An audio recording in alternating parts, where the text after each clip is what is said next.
Another week, another set of One Piece episodes. This time, I'm going to be talking about episodes 19 to 23. So, I've written a little recap. We got Zoro's backstory with Kuina. We got the crew of the Going Merry. I don't know if they have like a name, like the Luffy's pirate crew. I don't know what it is, but the crew of the Going Merry is what I'm going to call them. They arrived at Baratie, which is, you know, Sanji's kind of restaurant, I suppose. He doesn't own it, but, you know, he works there, and I know he's going to become a crew member, so, you know, we love him.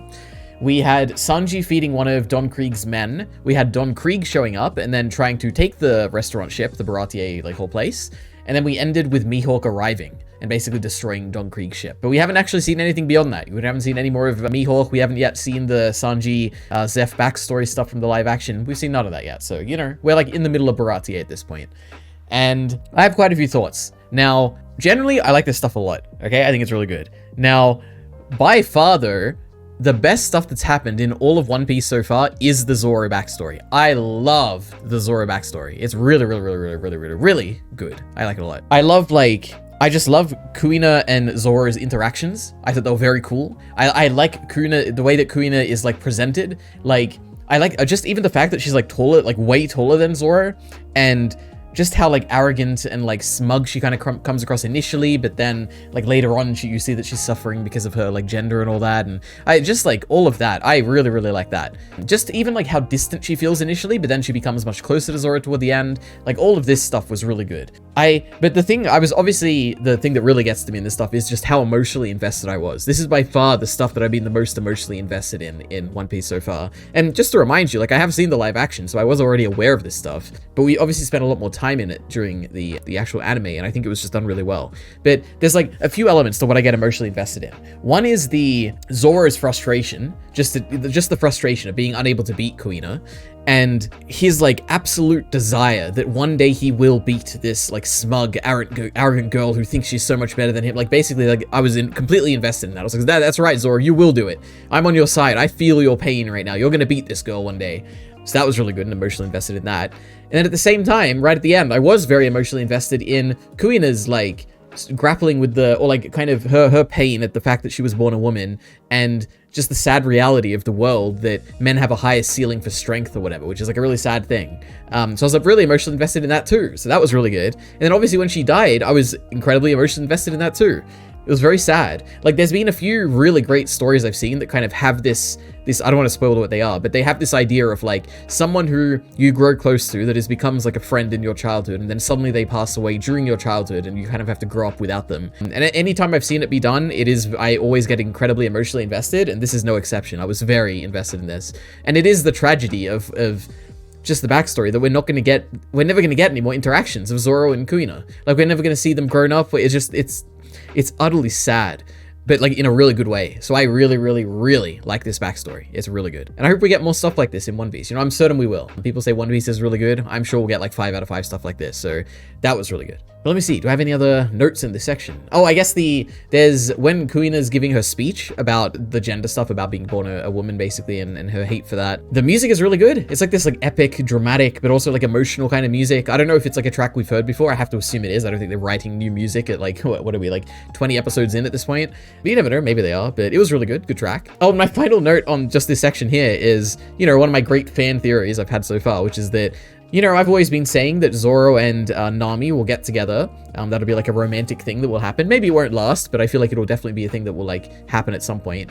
But now I'm like, you know, this is a little bit of evidence adding toward my theory, because Kuina looks essentially identical to Nami, with the only difference being the color of the hair being different, which makes me feel like, you know, maybe Zoro will see a bit of Kuina in the way that Nami looks at least. And the thing is, like, it is interesting because we don't get any like form of romantic interest in Kuina in the flashback, with the exception of like when she touches her breast or whatever, he like blushes or something, and I think that's enough to go on where it's like, oh, he probably had a crush on her or something. But even in retrospect, like after she died, he like loved her and missed her or whatever. But I don't know, Zoro and Nami, it's gonna be a thing. Okay, I'm calling it right now. 250 episodes from now, 900 episodes from now, I don't know when it'll happen, but it'll happen at some point. Okay, the alternative is that there will be no dating and romance or anything like that in One Piece, which is also a very high possibility, I feel like, because I feel like I've just never heard of it ever happening. But anyway, did I say Zuko at some point? Because my notes I wrote Zuko at some point, but Zoro flashback, Zoro backstory. Really good. I'm very happy. And then after that, Zoro runs into friends. Like, he has 2 friends. One of them has scurvy, which was like a little fun little storyline.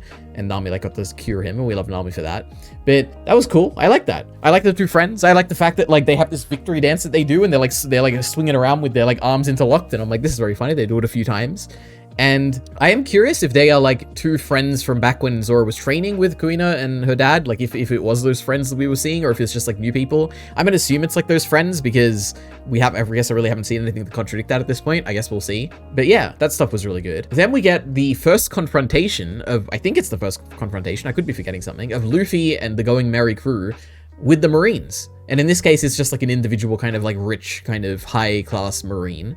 And it's a very limited interaction, but it's kind of cool, you know? I think the main takeaway is that it's very easy to forget just how strong Luffy is sometimes. Like, I am aware, like when I think of Luffy, I do think of him as strong, but like, for some reason, I just never thought he'd be able to bounce back a cannon that was like shot at him like that. But it makes sense. Like, I think he even does that in the live action, but I completely forgot about that.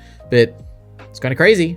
He's very strong and very scary. Maybe one day that, what will he do? What will be the extent of his stretching ability? Like, I have no idea, but it was cool. So we had an interaction there. I also loved the gag of this Marine guy just constantly being embarrassed or humiliated by Sanji. And like, I love the fact that like, just the entire restaurant like laughs at him behind their back, but they're trying to be like quiet about it because they don't want to like upset him, but they think it's like very funny. It's like, oh, he was trying to show off with the wine, but he like messed up. Oh, what an idiot. And they're like laughing. I'm like, this is great. So I like that, all that stuff. That was really good. Then we meet Don Krieg's subordinate, like pirate guy, and we meet Don Krieg himself. Now, this is stuff I don't remember at all, so I don't think we meet him in the live action, but this I'm a bit more mixed on, where I really liked the storyline with, or the little, like, kind of, it's like, I guess it's a storyline kind of, but of the Don Krieg pirate guy being thankful for like Sanji's food and like feeding him and all that, and him being incredibly like earnestly grateful, and then that being contrasted with the cooks inside like not believing, and like, or not it's not necessarily the believing thing, it's like how they're so afraid of like the fact that if we like give him food, or like if we give him food, if we like kick him away or whatever, then he'll come back with all his men and he'll like kill us or whatever. But in reality, it's like if you do a nice gesture to someone like Sanji did, then you know the guy's gonna like you and he's not gonna bring back his men and kill you, even though eventually that's what happens. But so I liked all that. That was really cute, and that was like one of my favorite parts of this like little storyline here. But then Don Krieg comes in, and he was just, I guess, very disappointing, where he basically just turns out to be a very straightforward, boring villain, which is sad. Now, I don't know, obviously his story could keep going. I think we just met him and he's not dead yet, I don't think. But so far, it's just like, I was hoping it to be something more interesting. Like, I was hoping it to be something more like, oh, you know, actually, he's a good guy. He was hungry, and now he's gonna, like, eat and be thankful, just like his pirate subordinate guy was. But it just turns out that he's just like a villain, and he's gonna steal the ship. And I'm like, oh, okay, I guess it's just the most boring thing that could have happened, but you know, it is what it is. But, you know, what can I say? You know, I have some criticism for One Piece. Isn't that crazy? So yeah. Another thing we've started to do at this point is also start building up the reputation of the Grand Lion. So I don't even know. I mean, it's obviously been mentioned at some points before this, but I think this is the first time where we're properly like setting it up as like something to be afraid of, or like something that is really grand. And I think you like Luffy is kind of underestimating how difficult of a challenge it's going to be.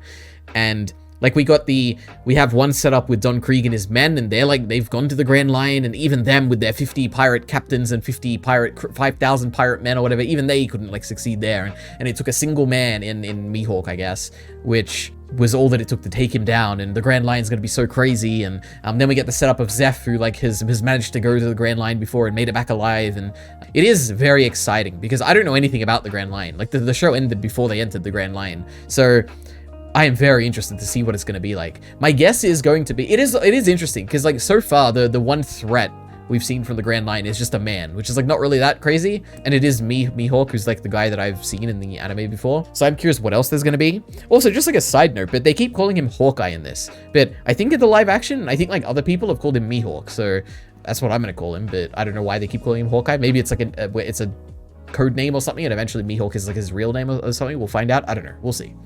But yeah, so the Grand Line, my guess as to what it's going to be is that it's going to be a bunch of, say, like crazy sea monsters and maybe like crazy, like one-off powerful pirates like Mihawk, and there'll be like people who've eaten devil fruits, and there's going to be crazy islands with like wacky supernatural stuff. And I know at some point I've seen like a clip of there were giants or something. I don't know if that's on the Grand Line or if that's like somewhere else, but there were like literal giants in One Piece, which is crazy and so like outside of what I would have ever expected in One Piece. So That's kind of my expectation of the Grand Line. Now, maybe it'll be very different. I have no idea. Maybe the real challenge will be like the tough seas, and the sea itself will be very like challenging, and the waves will be large or something. And I don't know. I don't expect that, but you never know. Could be a thing. But it is true. We have set up the Grand Line to be a big thing, and I'm looking forward to it. And we're getting there. You know, we're what, 23 episodes in, I think.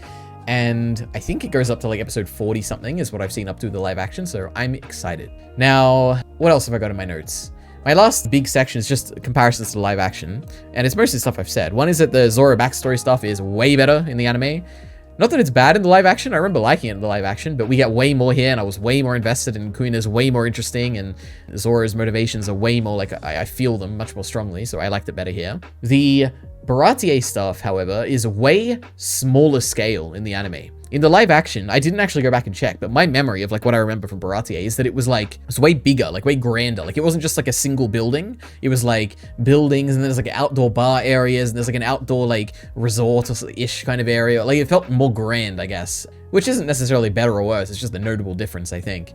I would probably lean toward liking the grander scale of the live action more, but you know, it is what it is. It's fine in this. It's more like a set. It is more like the setting is more interesting in the live action, whereas the story is kind of probably more engaging here. But yeah, not that I was particularly invested in the Don Krieg stuff, but it is interesting because I don't actually remember any of the Don Krieg stuff in the live action, but it is possible it's there and I just completely forgot. What I do remember is that Arlong shows up there, and I'm kind of really grateful that he hasn't shown up yet, because I remember not really liking Arlong that much, and I'm hoping that it's like that's like a live action thing where they brought him in there to set him up for the next arc, and hopefully now we won't get him in this next, like, whatever 10 episodes left in this arc. But we'll see. Maybe he'll show up after Don Krieg is gone, and that'll be a big thing, but I'm assuming not, and I kind of hope not. But yeah. Another thing is that Zeph hasn't, like, so far in what I've seen, he's been kind of a very background character, hasn't really done much yet. Whereas in the live action, like, obviously by the end of it, he's like, you have the whole backstory and everything, and he has a lot of heart in the live action that hasn't kind of been demonstrated yet in this anime. But you know, we're midway through. We still haven't seen the backstory. I am interested to see if the backstory is going to be better, like the Zoro thing, or if it's going to be kind of basically the same, or if it'll even be worse, because I remember liking like the backstory with Sanji and Zeph on that island, and him like cutting his leg off for the sake of Sanji like surviving, and all of that. I remember that was my favorite part of the live action. It was the best episode by far, and I'm curious if the anime will live up to it, but I guess we'll see. But that's all my comparisons to live action. Then I have a very few miscellaneous notes. One is that when Luffy is in the kitchen and he's like destroying the plates, and then he gets chased and going back and forth, and he's running back and forth, and he's basically like Jar Jar Binks, and he's destroying everything in that kitchen, and it's hilarious, so we like that. There's also a few good animation cuts, so I don't know if cuts is the right word, but shots or whatever, but is when Mihawk destroys the Don Krieg ship in the modern day, like in the present, in Baratier, and the ship is like being destroyed, and like there's like interesting cool animation of like the planks of the ship like pulling down, and it was really good. You know, they didn't have to do that, but they did, and it looked really cool, so we like that. Another thing is that Buggy, the clown, hasn't shown up yet.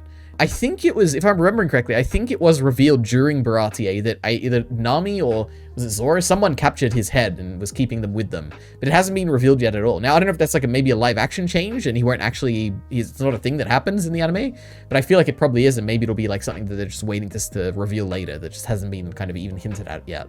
So that's an interesting kind of comparison, I guess. And then no, not a comparison, sorry, that's another miscellaneous note, which is also kind of a comparison, but the last note I have is that there hasn't actually been any hints yet as to Nami being a trader, you know, like working for Arlong and all that. But I guess we're starting that storyline now, because she seems to have like gone off and leave them behind, and she was like getting really emotionally like worked up about that Arlong like wanted poster, and yeah, so I think that storyline has started. So, you know, interesting. We'll see where it goes. But that's really all I have to say for this batch of episodes. It was really good. The best batch so far. Zoro backstory is the best stuff so far by far. And I'm looking forward to next time. So thanks for watching. Don't forget to subscribe. See you next time.